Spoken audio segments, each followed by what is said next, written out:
आज चाललो होतो बा सकाळी सकाळी चांद्याला कथा आणायला. तर रामकृष्ण हरी मंडळी. तर आज सकाळी ना मी सकाळ सकाळी आंघोळ विंघोळ करून लगेच अभ्यासाला बसलो होतो. अभ्यासाला बसलो आणि लगेच थोड्या वेळाने लगेच चांदणीच्या फुलं तोडायला गेलो. देवपूजा करायची होती. देवपूजाला फुलं तोडले तिथं घनदाट जंगलावणी झालं. मग गेलो बा चांद्याला कथा आणायला.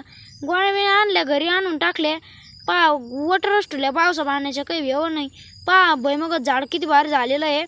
असं कसं झाड झालं आहे काय माहिती, कोणत्या जातीत झाड उगलं काय ते.